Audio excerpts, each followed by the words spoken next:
Madagascar Airways, votre nouvelle référence en voyage, vous présente Zahatan.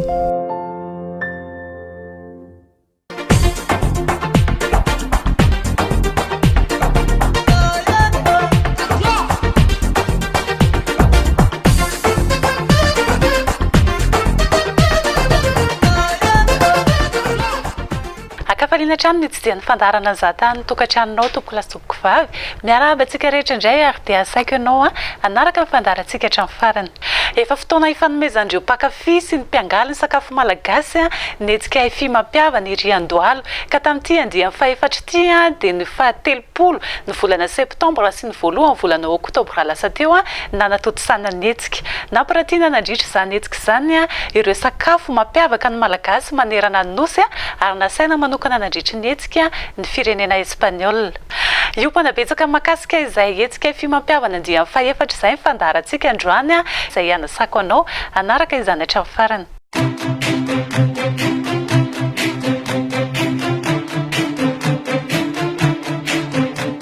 Singiray azo isariana mpizahatany tamany eto Madagasikara ny tsiron-tsakafo malagasy. Isan-taona betsaka ireo hetsika nindranindrana ny sakafo malagasy eto amintsika amin'izao fotoana izao raha tany ivelan'ny fonja zany teo aloha.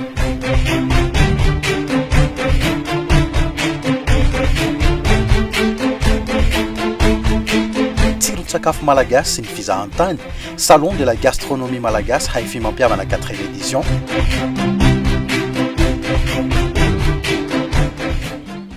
Lohalaharana nahafantarana ny Madagasikara tany ivelany sy mahasintona mpizahatany eto amintsika hatramin'izay ny gido sy ny zavaboary ary ny torapasika sy ny ranomasina. Somary takona tambadika ireo ny sakafo na dia naroso tsy roiny vahiny tonga mizahatany eto amintsika intelo isan'andro mandritra ny fandalovana eto Madagasikara. Sakafo malagasy manana tsiro hafa mampiavaka azy ao amin'ny lakozian'izao tontolo izao ka mampiaiky volana foana izay mitelina azy. Nisy fotoana ireo trano fisakafoanana hotely miafara amin'ny grec no fitsofoana rehefa hankafy ny tsiro-tsakafo zanatany amin'ny faritra 2020 eto amintsika. Fomba somary nampiaikena ny fisakafoanantsika ny sakafo malagasy zany ka ny fihinanana sakafo mbahiny no zary lasa fahalalam-pomba sy mariky ny fivoarana. Tsy misy mahadiso izany fa safidy ny sakafo fa raha tena hisakafo dia hafa ny tsirony antsika. Tsy lazaina ny karaza-pahasalamana entiny amin'ny maha natoraly azy 100%. Proof izay mpikirakira lakozia na mpikarakara sakafo nitondra ny tsiro-tsakafo malagasy tany amin'ny firenena maro any ivelany, izany hoe teo amin'ny sehatra iraisampirenena dia nahazo ny sangany avokoa. Vavolombelona amin'izany i chef Marita Andrianjaka, Cordon Bleu, ankoatra ireo nanarady azy taty aoriana. Plus beau buffet, c'est l'équipe de Madagascar. Wow. Madagascar. Magnifique. Magnifique buffet.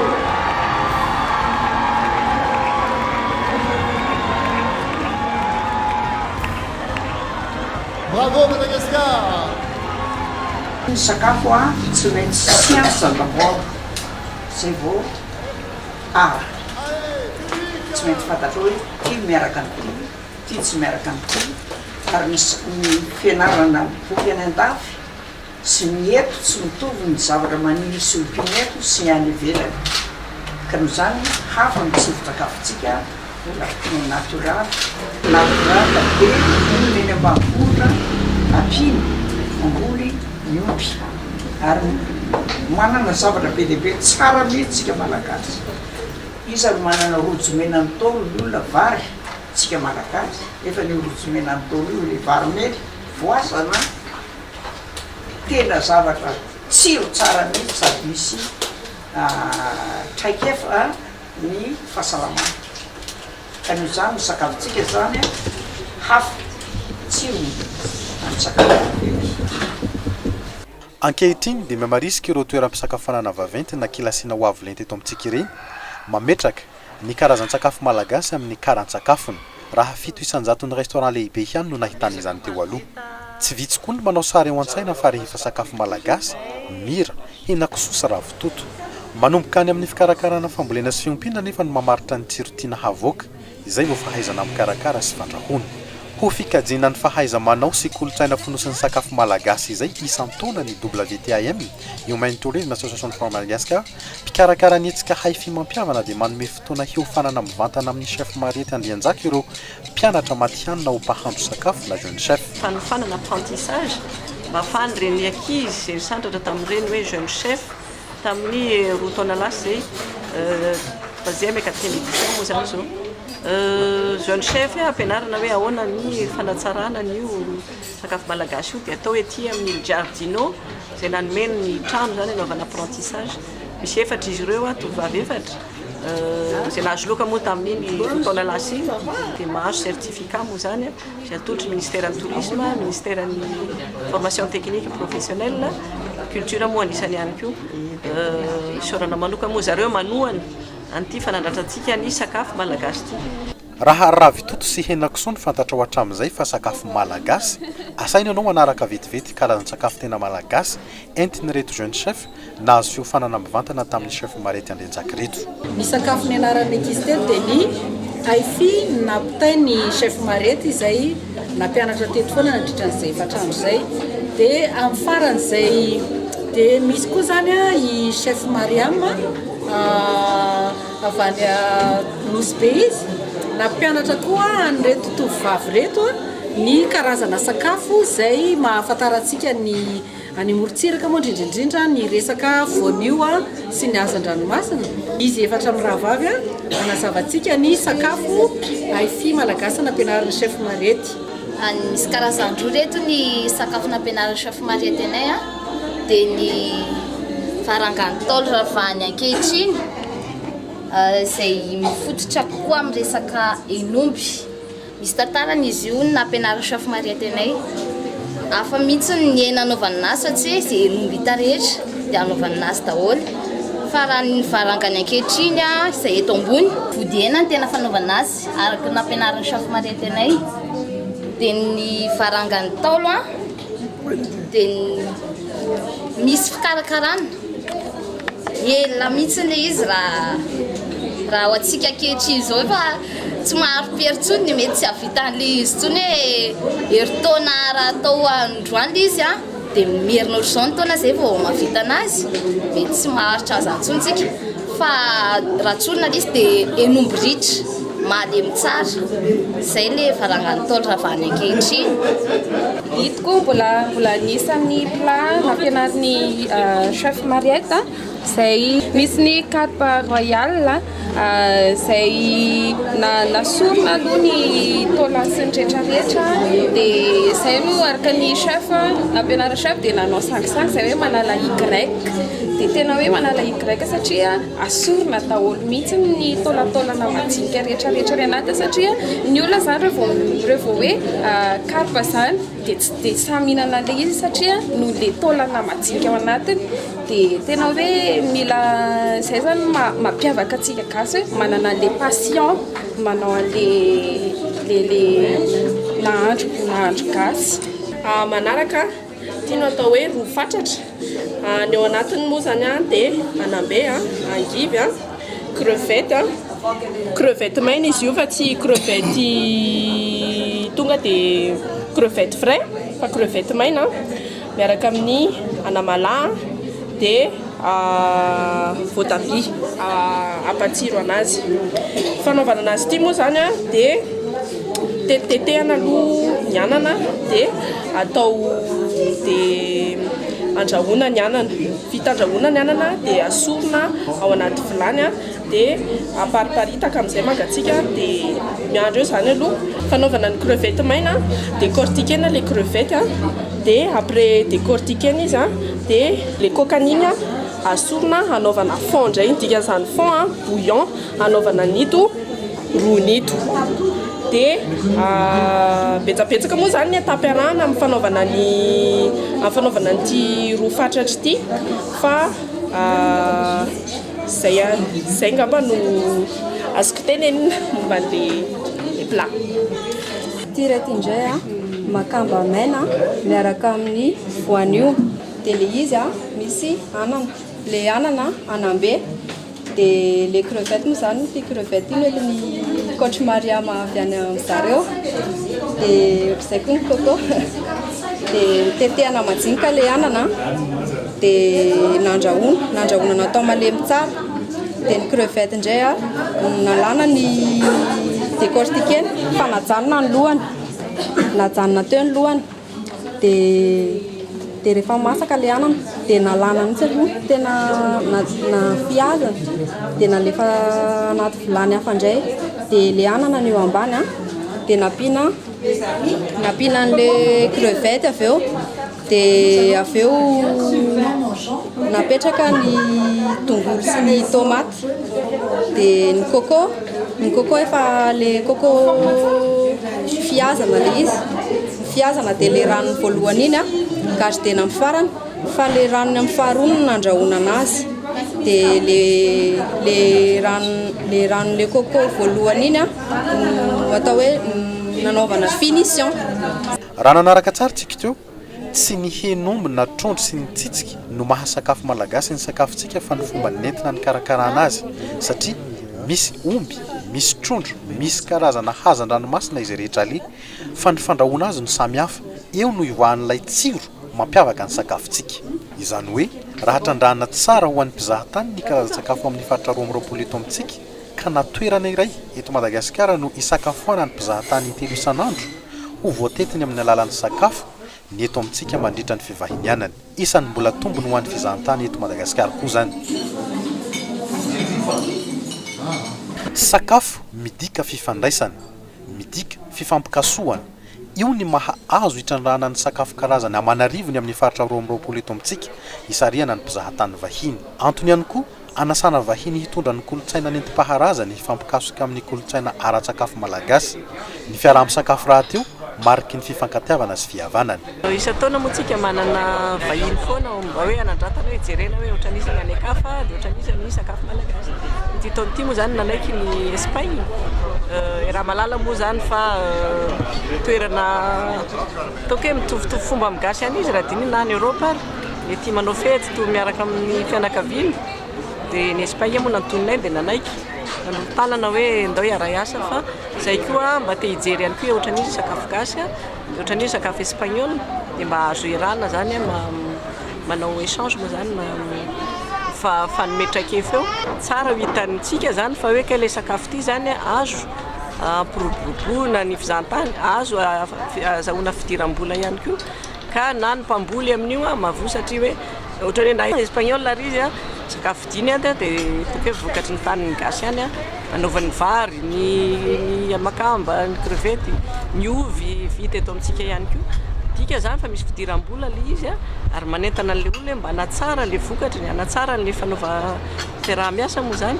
ary izy fiaraha-miasa ho amin'io hoe ahoana zany fanandratana sakafo any amin'ny toeran-kafa ka ahoana antsika malagasy koa tsy mba hanana an'izay kolotsaina manandratra ny sakafo malagasy dia mba zay mba ireare hoe zay koa manany anay ary mbola tsaratsara kokoa ary ny anay noho ny any hafa. Misy sakafo vary koa ny espagnol sakafo iray itovizany amin'ny malagasy fa mavesabesatra kokoa ny azy ny fangaro-tsakafo. Il y a les riz, c'est un élément important de la tradition culinaire espagnole, surtout dans la partie méditerranéenne, avec la paella.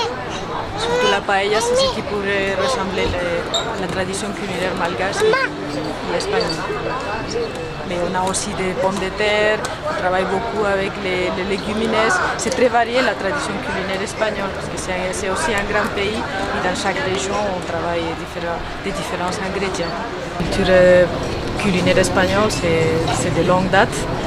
Et voilà, je pense qu'on a des choses à partager avec les Malgaches. Et voilà, on a déjà fait ici même une autre activité culinaire, d'échange entre les chefs Lalaina et d'autres chefs et les chefs de l'hôtel urbain.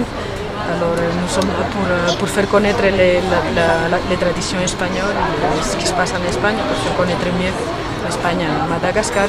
Paella fideuà io no sakafo espagnol nentim-paharazana ny fampizarany tamin'izay tonga teto amin'ny kianjany Andohalo nandritra ny aifi mampiavana andiany faefatra. À base de fruits de mer sy pâte vermicelle zany nanaovana anazy. anatin'io crevette, dia trondro, dia calmar, dia paty vermicelle, dia hena atao anaty lafaoro le izy. Dia arotsaka ato le izy rehefa avy eo dia ritana fotsiny.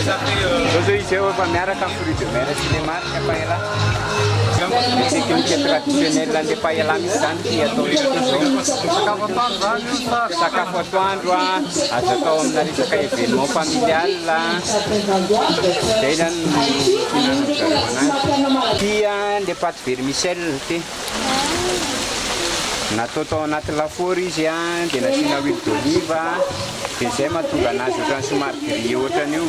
Donc ça c'est une fideuà, donc c'est un plat typique d'Espagnol aussi, surtout du côté de la Méditerranée, de la Catalogne jusqu'à l'Andalousie. Et ici on a changé, la méthode c'est la même que la paella, sauf qu'on a changé le riz par les vermicelles. Donc à la base, on fait sauter pendant 4-6 heures oignons, poivrons et tomates et calmar. Donc on fait un fond qui va nous servir à donner tous les parfums, les arômes et le goût de cette préparation. Une fois qu'on fait ça, on réserve et on met de l'huile, on fait sauter les crevettes et les morceaux de poisson. Et à part, on a fait rôtir les vermicelles. Donc on les a fait rôtir au four avec un petit peu d'huile d'olive pour lui donner cette couleur un peu marron, un peu colorée. Et maintenant c'est juste question de cuire. Là on est en train de se faire sauter tout ensemble pour donner, comme je vous avais dit avant, tous les arômes, les goûts, tout ça. Là notre chef il va ajouter du fumé.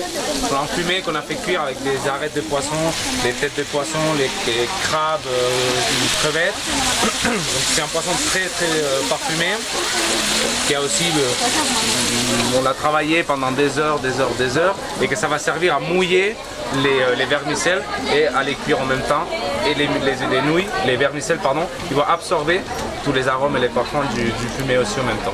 Et la préparation, ça va durer combien? Là, c'est beaucoup plus rapide que le riz, ça va durer environ 10-15 minutes. C'est ça, chef? Donc avec le riz, c'est 20-25 minutes, toujours, la cuisson du riz. Avec ça, c'est un peu plus court, parce que c'est beaucoup plus fin, donc 10-15 minutes. Si on veut goûter ça, où est-ce qu'on peut trouver ce plat? On peut le trouver au Grand Hôtel Urgence, c'est sur notre carte, ainsi que d'autres spécialités. On a le riz à la Valencienne, c'est avec de la viande, pour les gens qui n'aiment pas les fruits de mer. Et après, on a celui-là, on a le riz noir aussi, qu'on vient de faire tout à l'heure. On a la fideuà, la paella classique avec des fruits de mer. Donc n'hésitez pas à venir déguster.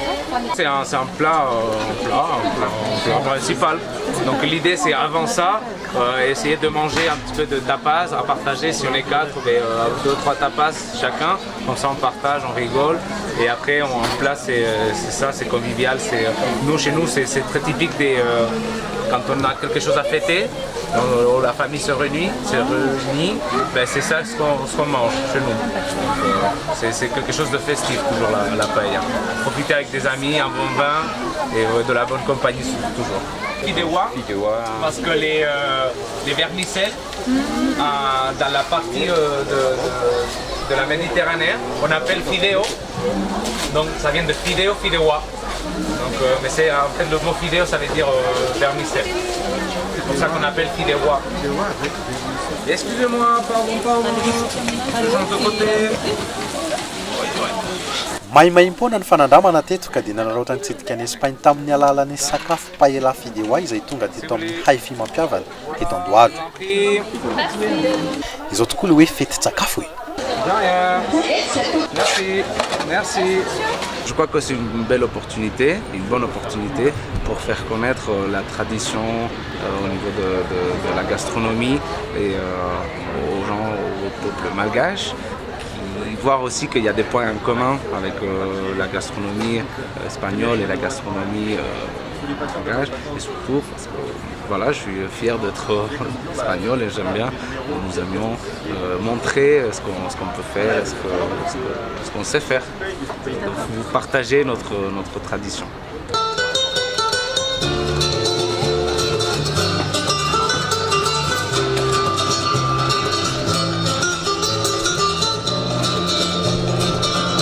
Dimanjato mahery eo isantaona ny isan'ny mpizahatany espagnol mandalo eto Madagasikara. Ny toerana manamorona ny lalam-pirenena fahafito Atlantolari no tena mahasarika azy ireo kokoa, miampy ny fitiavana ny zava-maitso, ny natiora sy ny karazan-java-maniry sy zava-manan'ainan'ala. Sakafo malagasy eo foana manamafy ny fitiavana ireo rehetra ireo.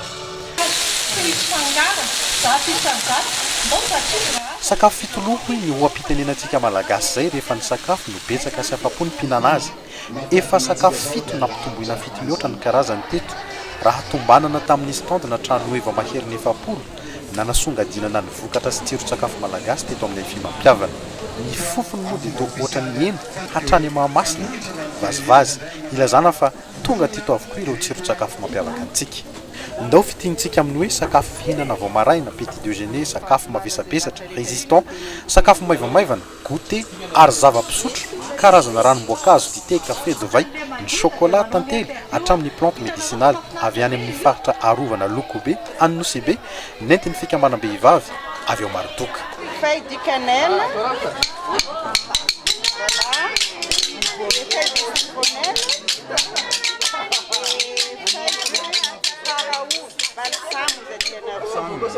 Dia asina graine girofle na hoe ravina girofle. Ity tety dia mahasalama, manala otsikotsoka, mampatanjaka, mampatoritory rehefa reraka avy miasa, surtout tsara isotroana ity dité ity. Ho antsika vehivavy, raha ohatra atsika zegny misy vondravondraka amin'ny vatanatsika, tsara misotro matavitavy, misotro tety. La cholestérol. Voilà, avy mihinana ty coco ty anao, misotro ty dité ty, ohatrany mevana be zany vatananao. Afaka mihina betsaka zany rio coco. Zay zavatra matavitavy zegny na rehefa avy misakafo izy anao dia misotro tety ty, tena salama tsara. Ny sakafontsika malagasy tsisy épice ao anatiny fa ny fahaizantsika manao azy mampasiro anazy. Donc atsika mahita kory zany mahita le godrogodro vita amin'ny voanio, vary, caramel, dia misy kokoisy vita amin'ny farine, tsisy menaka io kokoisy io. Dia mahita koa tsika zany mokary fleur, hitantsika fleur mihitsy ny endrikan'ilay mokary. Dia io zegny amin'ny base-ny farine, coco, dia ranony siramamy atao aminazy. Mila ibiazana sy kolokoloina toy ny kolotsaina rehetra ny fomba fikarakarana sakafo malagasy mba tsy hahavery azy. Isaky ny fimampiavana dia misy fifaninanana ketriketriky na tsokonina andraisan'ireo ankizy manerana ny boriboritany enina eto Antananarivo renivohitra. 50 izy ireo tamin'ity taona ity fa ny tena mampiavaka azy ny fandraisana anjaran'ireo ankizy miteny tanana avy amin'ny sekolin'ny marenina eto Madagasikara na SMM. Nahandro ro mazava sy henomby tamin'ny fandrahoana malagasy no nentin'izy ireo.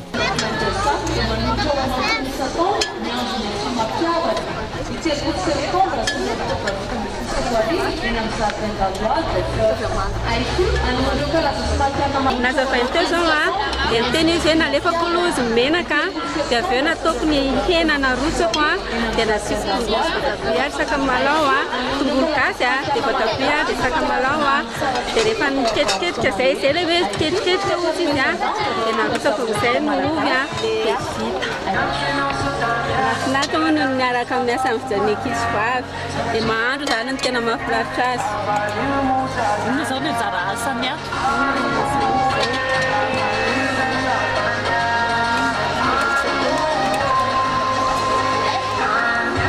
tetitetika tongolo dia namofy sakamalaho.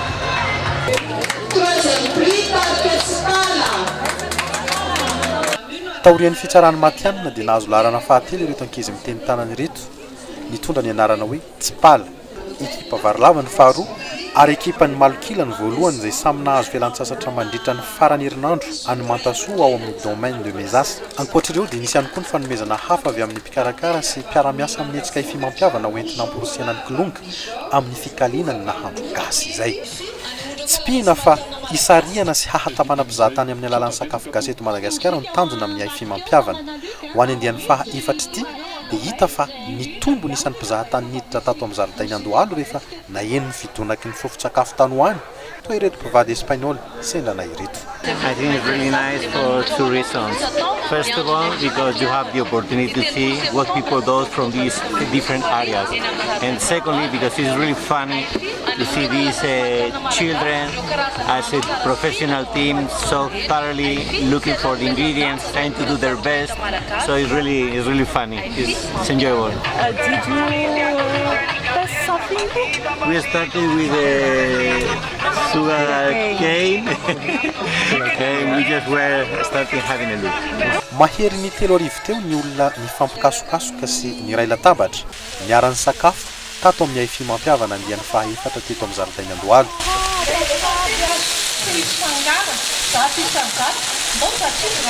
Sosise nombo senakisoa tsy adino miaraka tamin'ny koba. Iza no mbola hitantarana ny tsirony?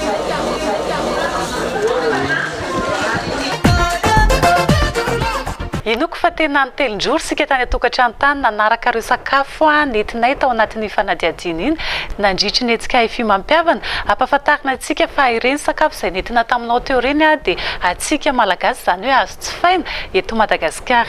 Tapitra ny fandaharantsika androany isaorana ianao nanaraka izany hatramin'ny farany isaorana ihany koa ireo mpiara-miasa amin'ny fandaharana dia eo ny kompania mpitaterana Madagasikara Airways, eo Yannick Beauté mpanao antarehy sy ny taovolontsika izy nanao zao volontsika androany zao sy ny tarehy mazava ho azy. Eo ihany koa ny boutique Majesty etsy Ambatonakanga Papekanjo. Isaorana tax izany ihany koa ny WTAM izay niara-niasa taminay nanatotosa ity fandaharana ity androany. Mamy fotoana ho anao indray eo amin'ny herin'ny anio izao tompoko lasopy vavy.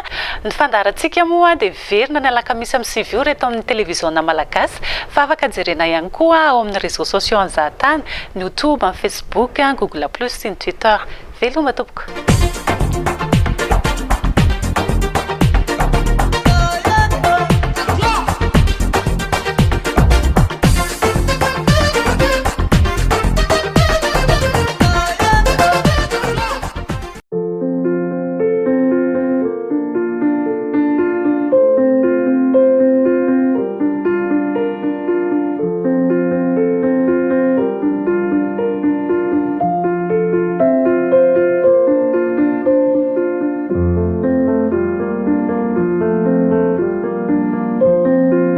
Madagascar Airways, votre nouvelle référence en voyage, vous a présenté Zahatane.